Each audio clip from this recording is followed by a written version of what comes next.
The Vietnamese believed that the ghosts of the dead must be helped to their rest. If not, they wander the earth, restless and causing misery.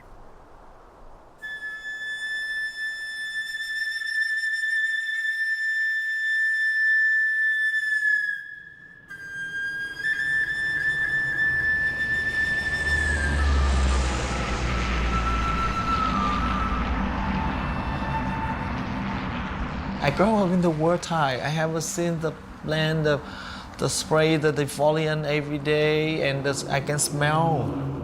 I hear the voice of the airplane, of the American Air Force every day. Thì chúng tôi cũng biết là chất độc đấy, nhưng mà rồi là rửa trong cái nước suối mà có cái hóa chất đấy, rồi là cũng ăn, không có. Nhưng hồi đấy chúng tôi không biết là độc đến mức nào thì không biết. Nhưng mà chứ hắn là bị nhiễm cái chất độcนี้rồi là hắn bị tàn tật suốt đời, mà khổ cho cha cho mẹ cả.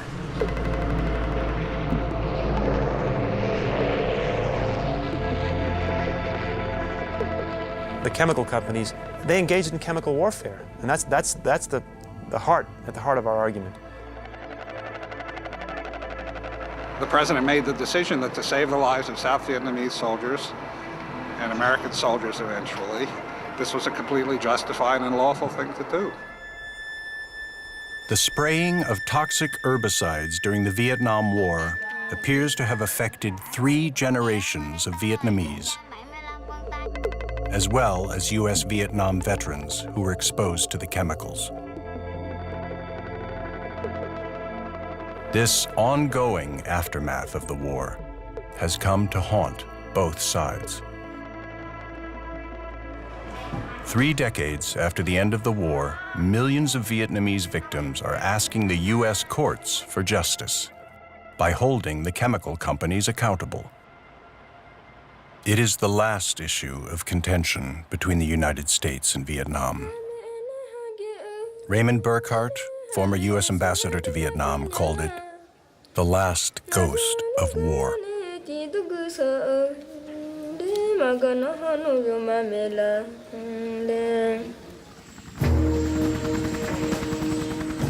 From 1962 to 1971, the U.S. military sprayed herbicides to defoliate jungle hideouts of Viet Cong guerrillas. This improved visibility and prevented ambushes. In many areas, it also destroyed crops. Codenamed Agent Orange for the stripe on the barrel, it contained dioxin, one of the most toxic poisons known to man.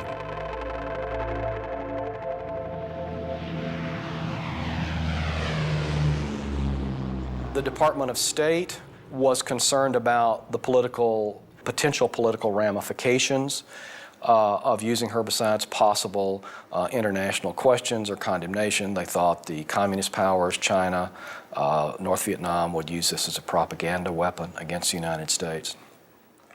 But there was a sense of urgency about the need to do something in Vietnam in the spring and summer and fall of 1961 in the Kennedy White House. All of this came to President Kennedy several times in a series of memoranda, and he personally authorized the spraying in Vietnam and personally authorized the first targets to be sprayed by U.S. airplanes in January of 1962. Thời gian cô ở rừng thì là ở cái đôi dân cung hòa tiện là tức là thanh niên xung phong là có cái nhiệm vụ là cuối cùng á, vậy chỉ là trái cây có rừng thì nhiều loài trái cây, thì nói chung ở có rừng là biết ăn hết á, biết ăn cái loài trái cây, vậy chỉ là rau chỉ ở trên rừng ăn được là ăn nhiều loài rau lắm.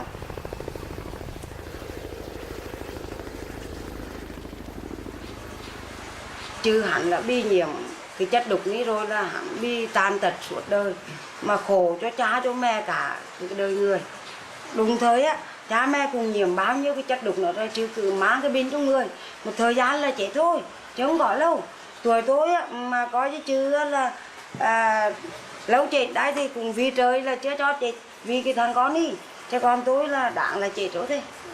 Vì cũng nhiều cái chứng minh trong người lắm.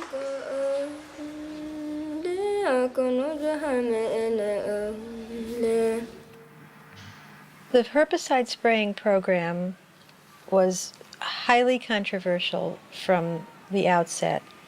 This isn't a discovery I made. This is right from the Air Force's documentation of its own program. Our calculations show that between 3.5 to 5 million Vietnamese were probably directly sprayed on.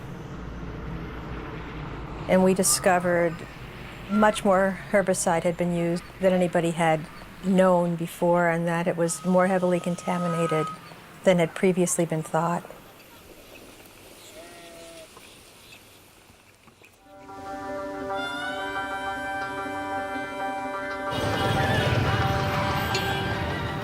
In Hue City, Dr. Nguyen Viet Nhan has devoted his life to helping children with birth defects and researching the connection to Agent Orange. 30 years ago, I'm only 17 years old. In 1996, I had a research.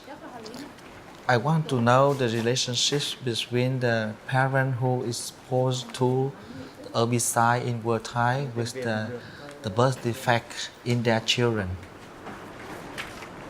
The reason I selected were Cam Lo districts of the Quảng Trị province. The number of the family with the 2, 3, 4, the children with disability in Cam Lo is very high. Mà mẹ nuôi con thì mẹ biết chứ. Sinh ra là hắn là con nít là đủ 3 tháng 10 ngày là hắn lập thôi. Hắn là tiền tròi đó, để đủ 1 năm là hắn đi đó. Vì mẹ có nuôi con là mẹ biết. Nên đi nuôi lại 3 đứa sau đi là nói chung là nuôi trong bò hắn bò là chết. Nuôi trong bò hắn bò là chết. Giờ nói chung đi từ năm 75 ra cho đến bữa nay. Giờ bữa nay vẫn còn được sức, bữa nay thì già yếu rồi thì giờ mệnh bom, mệnh đàn, giờ đem về bán để lấy tiền mua gạo để là sống. Giờ sợ quá chịu không ai chăm sóc được cháu, rồi cùng bố mẹ chăm sóc đó. Rồi đấy rồi chủ cũng thím về cũng đáng lo chứ. Rồi chứ trước mắt đấy chủ vì thím con mình thì nói, mà một ngày đấy chủ vì thím trả thì kể các 4 đứa cháu thì hắn vất vả lắm.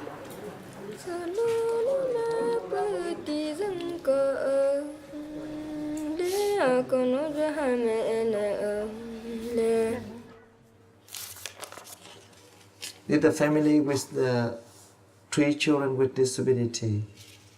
It is the one family with the 4 children with disability.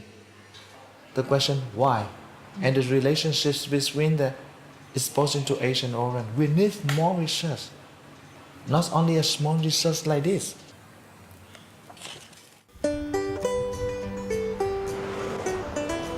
The first time Agent Orange claimed victims was in 1949 in a small town in West Virginia. The chemical company Monsanto had started production of a defoliant called 2,4,5-T, commonly used in agriculture. An explosion in its factory poisoned about 220 workers. A big cloud of dust flying over it, and everybody was in that area developed a nervous condition. Some of the workers were tested at the University of Cincinnati for dioxin contamination. It was concluded at that time in 1953, when the last report was done, that this substance that we now know as dioxin was, I think in the words of Dr. Susskind, who authored that paper, a total body poison. All of these are dioxins, every one of these, okay? All of these are extraordinarily toxic. Stuart Colwell represented workers in a class action suit against Monsanto in 1984. We asked some of the victims what their symptoms were. Oh yes, my face broke out. My arms broke out. We had bumps on my arms, and I had bumps on my face, the back of my neck, on my back. Agent Orange was a 50-50 mixture of two different but closely related defoliant compounds. 2,4,5-T, which is an abbreviation for a much longer complex name. The other is 2,4-D, which is very similar to it. These were mixed with a certain amount of diesel fuel or some other liquid to make them stick on leaves. It's the 2,4,5-T component that was contaminated. In the course of making 2,4,5-T, dioxin arises as an accidental byproduct. The levels are rather low, right, but they are sufficiently high that they can cause severe biological problems. The tragedy of it is, as I've learned over the years from representing my clients in that area, that dioxin is not an immediate toxin. It's insidious, it's silent. The people who are exposed don't look any different than a person who's not exposed. You can't see it on the porch. You don't brush it off the windshield of your car. All of that works to the benefit of the wrongdoer.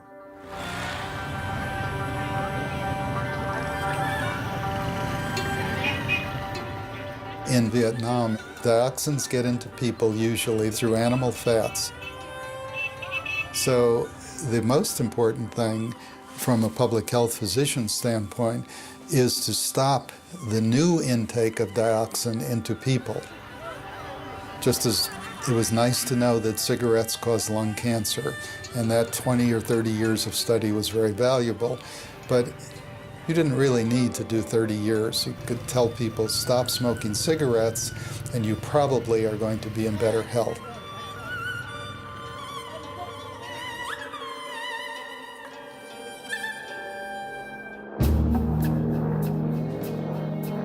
In 1967, as the Vietnam War escalated, 5,000 leading American scientists sent a petition to the president, warning him of the dangers of dioxin.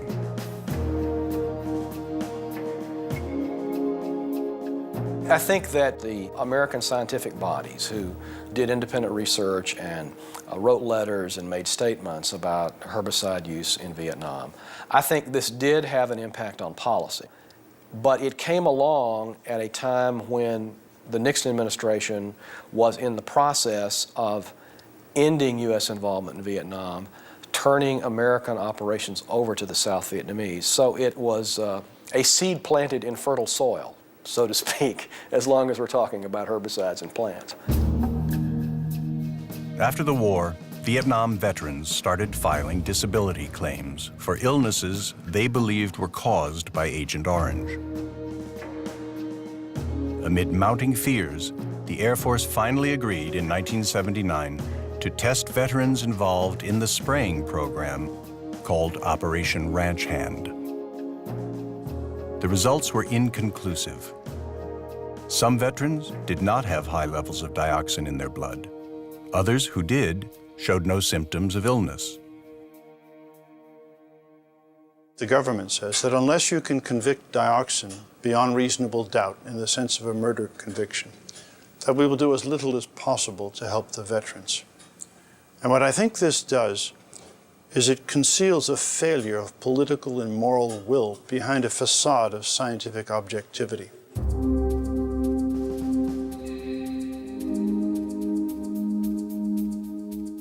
As the Agent Orange problem hit the press and people began to know about it in the very late 70s, the well-organized veterans in New Jersey wanted to see something happen.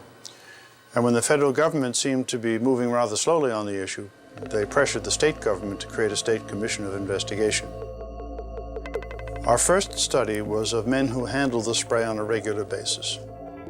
We found that the dioxin that was found in Agent Orange had a level that was 9 to 10 times higher in the exposed men than in the controls. The controversy over damage to the veterans escalated. Some members of Congress uncovered an internal memo of the Veterans Administration saying that 2,4,5-T breaks the genetic chain, so that veterans, while showing no ill effect, could produce deformed children. Disillusioned and angry, Vietnam veterans started a class action lawsuit in 1979 against the chemical companies. 5 years and 2 judges later, the companies settled out of court just hours before the trial was to take place. The settlement fund for $180 million was scheduled to expire in 10 years. Many veterans dissatisfied with the settlement lobbied with their allies in Congress until the Agent Orange Act was passed. In 1991, Congress passed a law which specifically listed certain diseases as service-connected. Chloracne, non-Hodgkin's lymphoma, soft tissue sarcoma, Hodgkin's disease, porphyria cutanea tarda, multiple myeloma, respiratory cancers, prostate cancer, acute and subacute transient peripheral neuropathy, type 2 diabetes, chronic lymphocytic leukemia, and conditions recognized in children of Vietnam veterans, spina bifida, and certain other birth defects. Carrie was born with every major system in her body affected, starting with spina bifida occult. She has half an arm, double reproductive organs, a hole in her heart, deformed kidneys, deformed bladder, deformed intestines, missing half a spine. As we speak right now, my daughter is in a hospital in critical condition due to my exposure to the Agent Orange. 26 years ago, Michael Ryan and his wife Maureen spoke at a congressional hearing, describing their daughter Carrie as a casualty of the Vietnam War. She was one of the first examples of children of veterans allegedly affected by the chemicals. Carrie knows it came from my service in Vietnam, but I have never felt any blame from Carrie.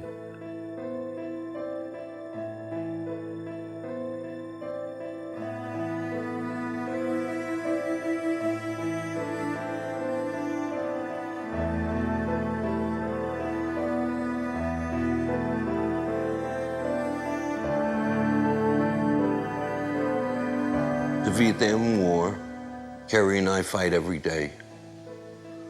There is no helicopter. There are no Marines for me. I'm here alone with my daughter.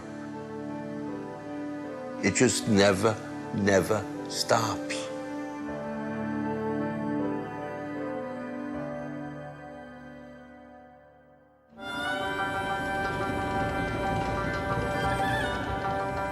After the war, the United States isolated Vietnam from 1975 to 1994 with a trade embargo.